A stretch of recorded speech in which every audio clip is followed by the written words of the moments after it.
हिंद साथियों, स्वागत है आप सभी का जीके पाठशाला में। आज हम लोग बात करने वाले हैं बीपीएससी टीआरई 3.0 के रिजल्ट के बारे में। जैसा कि आपने देखा होगा, कल एचएम का जो रोस्टर है वो क्लियर करके शिक्षा विभाग द्वारा जीएडी को सौंप दिया गया है। अब ये क्या है, बीपीएससी के पास जाएगा और बीपीएससी दिवाली से पहले एचएम का रिजल्ट जारी करने वाली है।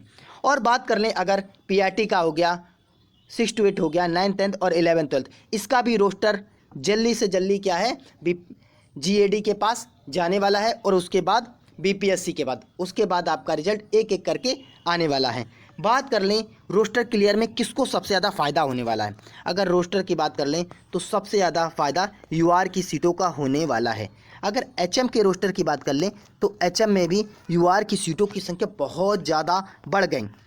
50% आरक्षण के हिसाब से यूआर की सीटों की संख्या बहुत ज़्यादा इंक्रीज़ हुई है, यानी कि यूआर वाले बच्चों को बहुत ज़्यादा फ़ायदा होने वाला है। इससे कटाप पे तो बहुत बड़ा परिवर्तन पड़ने वाला है। आप लोग विश्वास मानिए, बहुत ज़्यादा कम 2 से 3 नंबर 3 नंबर कम जाने वाली है कटाप। और बात कर लें जो कम नंबर वाले या जो बॉर्डर लाइन पे हैं वो बच्चे घबराएं नहीं, निश्चित रूप से आपका भी रिजल्ट होने वाला है। कटाप में निश्चित रूप से गिरावट देखने को मिलने वाली है और हम लोग देखेंगे कि किस प्रकार से और कितनी कटाप जा सकती है, पूरा एनालिसिस करने वाले हैं। चलिए हम अपनी वीडियो की ओर चलते हैं। अब हम लोग एक एक करके पीआरटी की कटाप को देखने वाले हैं और हम इसमें सामान्य पदों की बात करने वाले हैं, उर्दू के पदों की बात करने वाले हैं और बांग्ला के पदों की बात करने वाले हैं और पुरुष और महिलाओं सीटों की भी बात करने वाले हैं, कितनी सीटें होने वाली हैं, सारी कुछ बात करने वाले हैं। और निश्चित रूप से ये कटाप का वीडियो देखने के बाद आपका बहुत सारा डाउट क्लियर होने वाला है। तो सबसे पहले अगर हम बात कर लें पीआरटी की कुल पदों की संख्या की, तो इसमें 28,026 पद निकले और उसमें सामान्य सीटों की बात कर लें तो 21,771 सीटें निकली, जिसमें पुरुष और महिला, अगर पुरुष की सीटों की संख्या बात कर लें तो 11,861 सीटें, महिलाओं की संख्या की बात कर लें तो 9,910 सीटें। तो इस बार पुरुषों की सीटें ज़्यादा हैं, तो इस बार देखना आप पुरुषों का भी सिलेक्शन बहुत ज़्यादा होगा। उसके बाद बात कर लें उर्दू की सीटों की संख्या की बात कर लें तो ये 6,175 सीटें हैं। इसमें पुरुष की सीटों की संख्या की बात कर लें तो 3456 सीटें हैं और महिलाओं की सीटों की संख्या बात कर लें 2719 सीटें हैं। उसके बाद हम लोग बात कर लेते हैं अगर बांग्ला के पदों की बात कर लें, बांग्ला के पदों की अगर बात कर लेंगे तो पुरुष में 42 सीटें हैं और महिलाओं में 38 सीटें हैं। अब एक एक करके हम बात कर लेते हैं कि एक आरटीआई डाला गया, राइट टू इन्फॉर्मेशन के लिए, जानकारी के लिए आरटीआई डाला गया, तो उससे जानकारी निकल के आई कि जो 1 to 5 के लिए हैं 1 to 5 में कितने छात्र पेपर में शामिल हुए उसकी बात कर लें हम लोग। तो इसमें 1,16,188 स्टूडेंट क्या हो पेपर में शामिल हुए। कितने छात्रों ने पेपर नहीं दिया, तो कितने कुल छात्रों की संख्या की बात कर ले, कुल छात्रों की संख्या की बात कर ले तो 1,60,000। उसमें उपस्थित कितने हुए, उपस्थित की बात करें तो 1,16,188। लगभग ऐसा मानते हैं कि 72% स्टूडेंट ने पेपर दिया और 28% स्टूडेंट ने पेपर को छोड़ दिया, ऐसा माना जाता है। और जो अब्सेंट स्टूडेंट की अगर संख्या की बात कर लें तो लगभग 44,000 है। 44,000 इसमें लगभग आपको देखने को मिलेगा कि बाहर स्टेट के जितने भी थे, बिहार के बाहर के स्टेट के जितने भी, अधिकतर जो छोड़ा गया है एग्ज़ाम वो महिलाओं के द्वारा छोड़ा गया है और जिनके सीटेट में 90 से कम थे उन्होंने बहुत ज़्यादा एग्ज़ाम को छोड़ा है।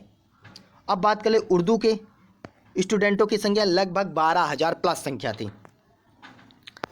अब हम लोग बात कर लेते हैं जो सामान्य पद थे उसमें उपस्थित छात्रों की अगर संख्या निकाल लें तो 1,04,000, कितनी थी, 1,04,000 है।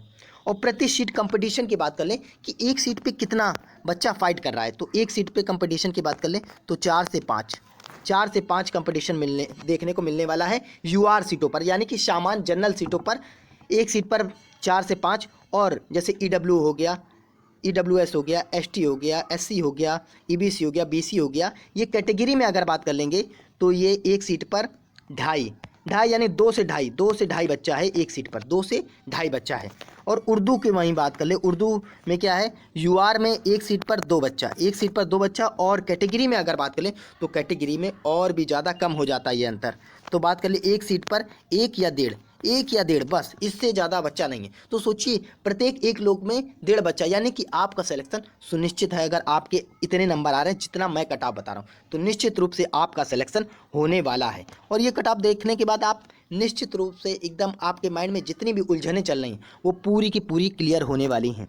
अब बात कर ले कट ऑफ की, अगर बात कर ले मेल और फीमेल की, तो जनरल मेल में यानी कि यूआर में अगर आपके 75 +-2 लेके चलिएगा कि 75 से 73 भी हो सकता है और 75 से 77, ये मान लीजिए जिसके 75 प्लस हैं तो वो निश्चित रूप से मेल में उसका सिलेक्शन नहीं रुकेगा। और बात कर ले ईडब्ल्यूएस की बात कर ले तो 67 +-2, ईबीसी की बात कर ले 63 +-2, बीसी की बात कर ले 69 +-2, एससी की बात कर ले 55 +-2, एसटी की बात कर ले 52 +-2 और पीएच की अगर बात करें तो 55 +-2। अगर इतने आपके मेल में बन रहे हैं तो निश्चित रूप से आपका सिलेक्शन होने से कोई नहीं रोक सकता।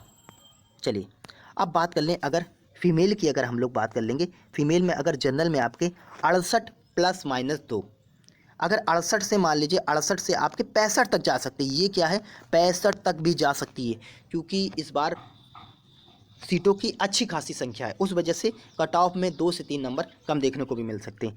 ईडब्ल्यूएस की बात कर लेंगे 63 +-2, ईबीसी की बात कर लेंगे 55 +-2, बीसी की बात कर लेंगे 57 +-2, एससी की बात कर लेंगे 47 +-2, एसटी की बात कर लेंगे 45 +-2 और पीएच की बात कर लेंगे 43 +-2। अगर इतने नंबर बन रहे हैं तो निश्चित रूप से आपका फीमेल में कोई सिलेक्शन नहीं रोक सकता। और आपने थंबनेल में जैसे देखा कि कम नंबर पर भी होगा सिलेक्शन, तो सही बात है, इस बार आपको कट ऑफ में बहुत बड़ा परिवर्तन देखने को मिलेगा। सबसे पहला कारण अगर बात कर लें कि इस बार जो एग्ज़ाम हुआ है एकदम फेयर हुआ है, एक भी एग्ज़ाम में नकल कहीं नहीं पकड़ी गई है, एकदम क्लियर एग्ज़ाम हुआ है, पहला हो गया। दूसरा कारण की बात कर लें कि सीटों की संख्या बहुत अधिक है, बहुत अधिक है, सीटों की संख्या बहुत अधिक है, 28,000 प्लस सीटें हैं, 28,000 प्लस सीटें हैं, यानी कि बहुत बड़ी सीटों की संख्या है। और उसके बाद तीसरा की बात करेंगे, अगर पेपर का आप लेवल देख लेंगे तो मॉडरेट टू हाई था, पेपर का जो लेवल था मॉडरेट टू हाई था, कहीं से लो नहीं था। और टीआरई सेकंड की अगर बात कर ले, टीआरई सेकंड को लेकर बच्चे बहुत ज़्यादा उलझन में रहते हैं। टीआरई सेकंड की बात कर लें तो टीआरई सेकंड में क्या हुआ, पूरी सीटों पर रिजल्ट नहीं आया, इसकी वजह से बहुत ज़्यादा दिक्कत हुई थी, बहुत ज़्यादा कट ऑफ हाई चला गया था। 172 सीटों पर रिजल्ट दिया गया यूआर में, जिसकी वजह से यूआर की जो कट ऑफ थी वो 89 चली गई थी। इस वजह से बच्चे बहुत ज़्यादा घबराए हुए हैं। और एक कारण और सुनिए कि उस समय टीआरई सेकंड का पेपर बहुत सरल था, बहुत ईजी आया था, बहुत ईजी था। टीआरई सेकंड का पेपर बहुत ज़्यादा सरल था, जिसकी वजह से बच्चों ने बहुत अच्छा स्कोर किया। और 172 सीटों पर भी जब रिजल्ट है तब भी 90 जा पाई, 90 से कमी थी एक नंबर। तो ये सोचिए इसमें तो 28,000 प्लस सीटों हैं, अगर पूरी सीटों पर रिजल्ट आता है तो निश्चित रूप से कट ऑफ में कम से कम 8-10 नंबर कम देखने को, 10 से 15 नंबर कम देखने को आपको मिलेगा टीआरई सेकंड से। और अगर आपके इतने नंबर बन रहे हो मेरी बताई हुई कट ऑफ से, तो निश्चित रूप से आपका सिलेक्शन होने वाला है। अब अगर हम बात कर ले उर्दू की, उर्दू के बच्चों के लिए भी अगर आपके इतने बन रहे हैं तो निश्चित रूप से आपका सिलेक्शन, उर्दू की बात कर ले तो मेल और फीमेल में बात कर ले तो यूआर में अगर आपके 63 से 66 के बीच में, 63 से 66 से ऊपर नहीं जाएगा। और ऐसा भी हो सकता है कि ये 60 जाए 60 चला जाए, क्योंकि 1 से 2 नंबर 2-3 नंबर और डाउन हो सकता है, लेकिन ज़्यादा नहीं होगा। ईडब्ल्यूएस की बात कर ले 55 से 58, ईबीसी की बात कर ले 53 से 55 और बीसी की बात कर ले 50 से 52 और एससी की बात कर ले 42 से 44 और एसटी की बात कर ले 40। क्योंकि भैया जो उर्दू में है एक सीट पर 2 बच्चा है और कहीं कहीं एक सीट पर 1.5 भी बच्चा है, तो ये मान लीजिए बहुत बड़ा परिवर्तन होने वाला है कट ऑफ में।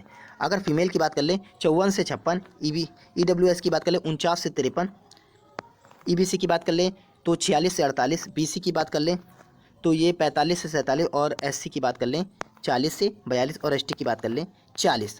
अगर आपके इतने मार्क्स बन रहे हैं तो निश्चित रूप से आप डॉक्यूमेंट तैयार कर लीजिए और ज़्यादा से ज़्यादा क्या करिए, आप वीडियो पर कमेंट कीजिए, चैनल को शेयर कीजिए, चैनल को सब्सक्राइब कीजिए और ज़्यादा से ज़्यादा कमेंट कीजिए कि आपकी क्या राय, कितना जाएगा आपके हिसाब से वो भी बताइए।